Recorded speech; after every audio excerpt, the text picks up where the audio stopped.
Se abre la audiencia en vista pública en el expediente formado por apelación de sentencia en amparo en la acción constitucional promovida por Juan Jacobo Castañeda Illescas por medio de su mandatario especial judicial con representación Mario Alfredo Mérida Martínez contra la Sala Quinta de la Corte de Apelaciones de Ramo Civil y Mercantil. El secretario general dará lectura de la parte conducente de las consideraciones y de la parte resolutiva del fallo apelado. Asimismo, efectuará las advertencias reglamentarias respectivas de la presente audiencia. Quedó señalado como acto reclamado en este amparo el auto de 10 de enero de 2014, dictado por la Sala Quinta de la Corte de Apelaciones del Ramo Civil y Mercantil, que declaró sin lugar el ocurso de hecho interpuesto por el ahora postulante contra la resolución de 18 de octubre de 2013 proferida por el juez 15º de primera instancia del Ramo Civil del Departamento de Guatemala, que denegó el recurso de apelación interpuesto por no haberse acreditado el pago de las rentas adeudadas en el juicio sumario de desahucio y cobro de rentas atrasadas promovido por la entidad King Quality Sociedad Anónima. La Corte Suprema de Justicia, Cámara de Amparo y Antejuicio, en su sentencia de primer grado fechada el 1 de julio de 2014, consideró: la autoridad impugnada, al realizar las actividades contenidas en el artículo 203 de la Constitución Política de la República de Guatemala, tales como la potestad de juzgar y promover la ejecución de lo actuado, concluyó sobre la improcedencia de darle trámite al recurso de apelación interpuesto por el ahora amparista. Ello refleja que dicha autoridad aplicó correctamente una facultad conferida por la ley, artículo 243 del Código Procesal Civil y Mercantil, sin que el ejercicio de dicha facultad denote violación a derecho fundamental alguno, ya que en los juicios sumarios el recurso de apelación está limitado al hecho que se debe acompañar a su solicitud el documento que compruebe el pago corriente de los alquileres o haberse consignado la renta dentro del juicio. Esto obedece a las características y fines de este tipo de juicio. En referencia a los agravios expresados por el postulante de que demostró en juicio que no tenía la calidad de arrendatario, dicha afirmación fue debidamente dilucidada en juicio tanto en primera como en segunda instancia, en el que se comprobó efectivamente por parte de la autoridad reprochada que el quejoso sí tiene la calidad de arrendatario, tal como consta en los antecedentes del amparo. En cuanto al argumento esgrimido de que garantizó en juicio lo reclamado en la demanda, costas e intereses reclamados por la parte actora, lo referido no es congruente con las constancias procesales debido a que la fianza que obra en el proceso deviene de la solicitud de contragarantía presentada por el propio Juan Jacobo Castañeda Illescas, la cual fue declarada procedente en auto proferido por el juez Sacuo de fecha 26 de julio de 2013, en el que se hizo constar que el objeto de la misma era asegurar los daños y perjuicios que eventualmente se le pudieran ocasionar a la parte actora. Por consiguiente, no obra en los antecedentes del amparo ningún documento que compruebe el pago corriente de los alquileres reclamados o la consignación de la renta reclamada dentro del juicio sumario de desahucio que haga viable la procedencia del acto reclamado. Por lo anteriormente considerado, el amparo solicitado resulta notoriamente improcedente toda vez que no ha habido restricción ni limitación alguna de los derechos que la Carta Magna y demás leyes garantizan. En consecuencia, debe denegarse, condenando en costas al solicitante e imponiendo la multa correspondiente al abogado patrocinante de conformidad con el artículo 46 de la Ley de Amparo, Exhibición Personal y de Constitucionalidad. Con esa base, resolvió el Tribunal de Primer Grado deniega por notoriamente improcedente el amparo interpuesto por Mario Alfredo Mérida Martínez en su calidad de mandatario especial judicial con representación de Juan Jacobo Castañeda Illescas. En consecuencia, se condena en costas al postulante por la razón considerada e impone multa de 1,000 quetzales al abogado patrocinante Mario Alfredo Mérida Martínez, quien deberá hacerla efectiva en la tesorería de la Corte de Constitucionalidad dentro de los 5 días siguientes de estar firme este fallo. En caso de insolvencia, se cobrará en la vía legal correspondiente. De conformidad con la normativa reglamentaria que rige las audiencias públicas, quien haga uso de la palabra deberá dirigirse directamente al tribunal expresar sus alegaciones en forma oral de conformidad con el objeto de la vista pública previsto en el artículo 61 de estas disposiciones reglamentarias y no dar lectura a ningún documento salvo que para ello cuente con autorización previa del señor presidente de la Corte de Constitucionalidad. Deberá concretarse al asunto planteado, ser breve, conciso y preciso en su exposición. Para la exposición de argumentaciones, cada una de las partes intervinientes cuenta con un tiempo máximo de 15 minutos. Es todo, señor presidente. Puede hacer uso de la palabra el abogado Mario Alfredo Mérida Martínez en la calidad con que actúa. Muchas gracias, señor presidente. Honorables magistrados, muy buenos días. Representante del Ministerio Público, abogado y representante de la tercera parte interesada. Tal y como ha sido expuesto a ustedes, los antecedentes del amparo y que motivan el presente recurso de apelación radican precisamente en el desacuerdo de mi mandante en cuanto a la resolución proferida en sentencia por parte de la Cámara de Amparos y Antejuicios de la Corte Suprema de Justicia. Las razones son las siguientes. En cuanto al agravio, mi mandante no está impugnando la facultad de la sala de dictar una resolución o un auto, puesto que es el mandato constitucional de los órganos jurisdiccionales promover y ejecutar la resolución de lo resuelto. En este caso concreto, la impugnación obedece precisamente a que dentro de las constancias procesales obra una fianza a favor de la parte actora que fue otorgada precisamente antes de que se dictara el auto y las excepciones previas. De igual forma, tampoco es cierto lo que la Honorable Corte Suprema de Justicia resuelve en cuanto a que no se ha demostrado dentro del proceso que mi mandante sea el arrendatario del inmueble. Por el contrario, hay elementos suficientes dentro del propio contrato, que el propio contrato establece, que evidencian que efectivamente el plazo del contrato de arrendamiento había vencido. 4 circunstancias importantes. Una, el plazo era de 1 año. 2, habían 2 requisitos esenciales para prorrogar el contrato, que eran una solicitud por escrito, solicitando la prórroga. 2, la celebración de un nuevo contrato celebrado en escritura pública. Y la tercera, pues que evidentemente había una reserva en cuanto a que el contrato de arrendamiento no se iba a prorrogar por tiempo indefinido, aun y cuando se recibiesen rentas. En ese orden de ideas, en el auto de excepciones previas que da origen al recurso de apelación, y es la razón por la que nos encontramos ante esta apelación de sentencia de amparo, pues el juez tiene por acreditado los extremos, pero utiliza otros razonamientos para declarar sin lugar la excepción previa que se interpone. Entre ellos, el juez indica en su auto que el contrato sí se prorrogó por tiempo indefinido, aun y cuando las partes hicieron reserva expresa en cuanto a ese extremo.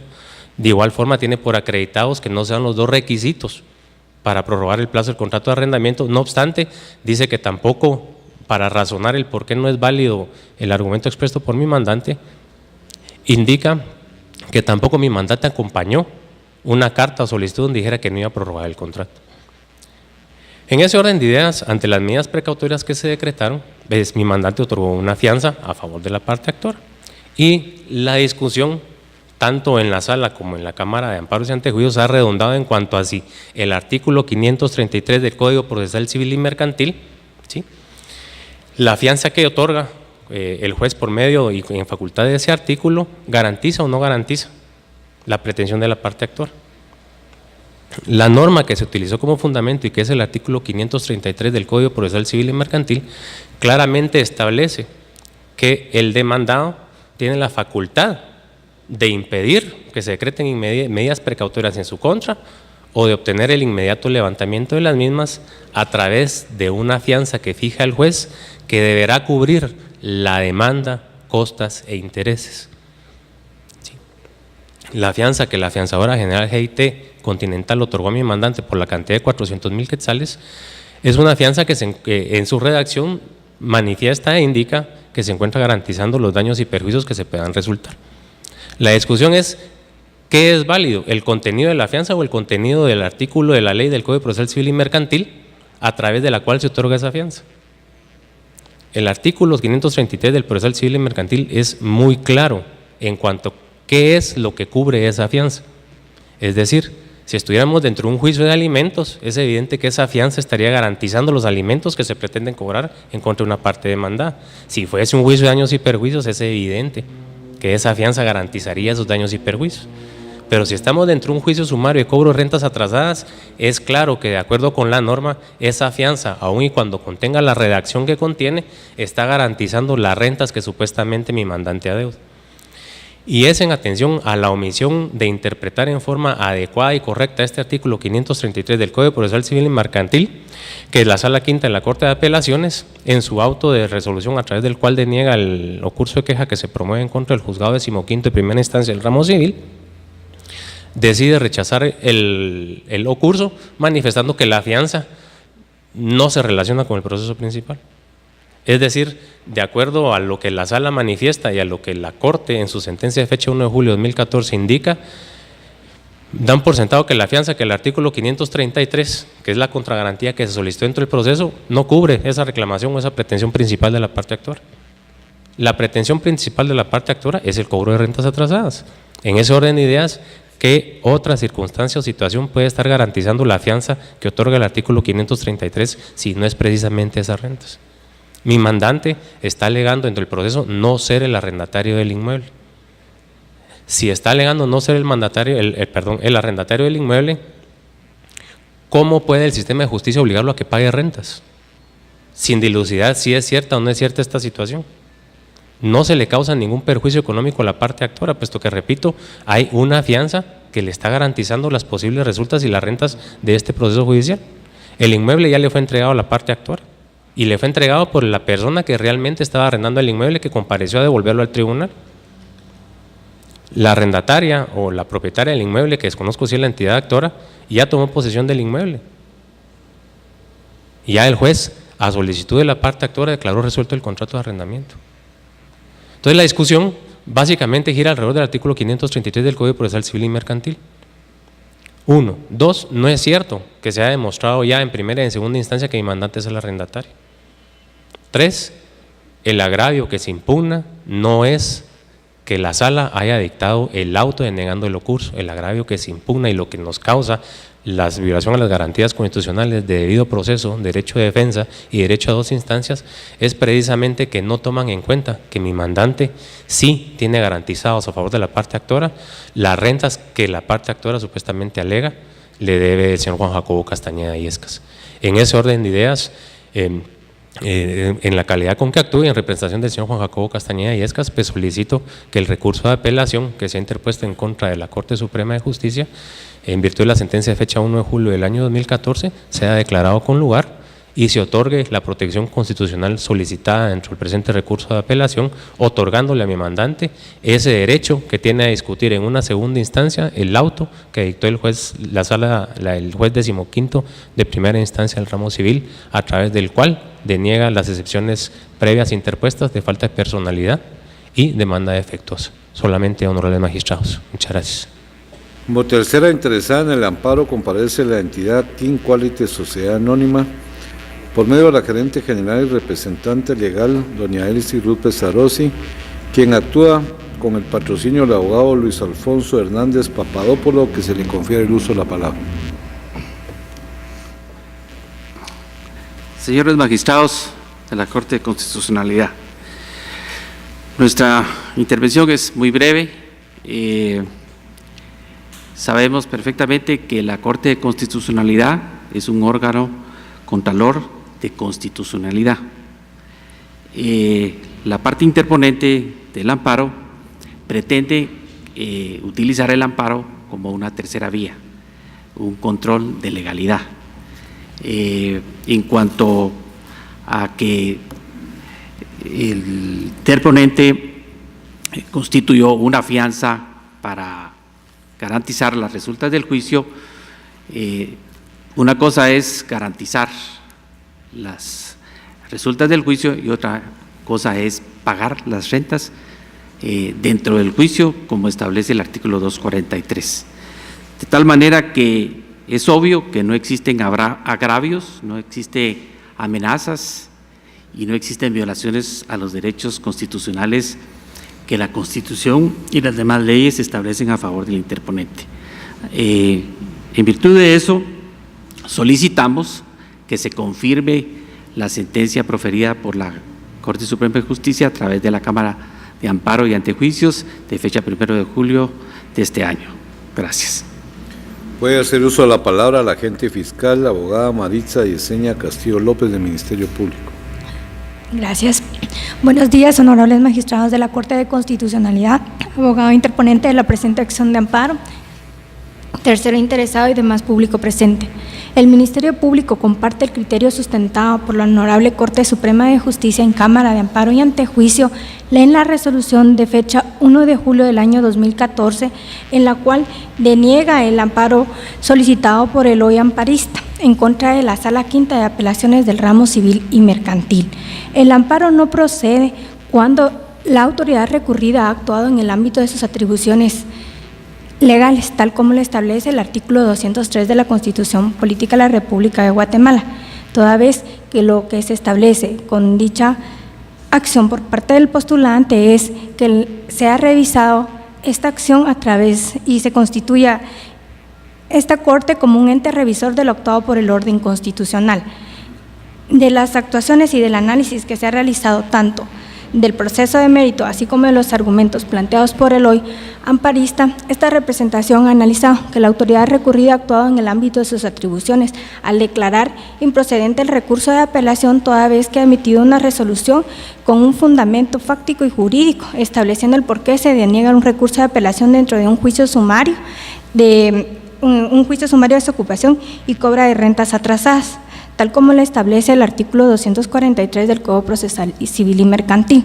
De esa cuenta, la autoridad recurrida en su resolución de fecha 1 de enero del año 2014, en la cual deniega el recurso de queja planteado por el postulante, reafirma tal situación, toda vez como ha manifestado el hoy amparista en cuanto a los daños, a la fianza que se ha presentado, la misma es para garantizar los daños y perjuicios del proceso, no así las rentas atrasadas. De esa cuenta, y estableciendo que esta Honorable Corte de Constitucionalidad en sentencias de fecha 4 de noviembre del año 2007, en el expediente 1929 del año 2007, así como los expedientes 16 de fecha 16 de julio de 1997, dentro del expediente 113-97, se ha manifestado en cuanto a lo establecido en el artículo 243 del Código Procesal Civil, que son inconstitucionalidades de caso concreto. De esa cuenta se puede establecer que pueden ser utilizables en este caso objeto de estudio, toda vez que con los argumentos esgrimidos se ha establecido que no existe vulneración a derechos o garantías constitucionales. De esa cuenta se establece, y con todo respeto, esta representación solicita a ustedes que la apelación sea declarada sin lugar, confirmando la sentencia de primer grado y condenando en costas al abogado patrocinante, tal como lo establece el artículo 45 y 46 de la Ley de Amparo y Exhibición Personal. Se clausura la audiencia a vista pública.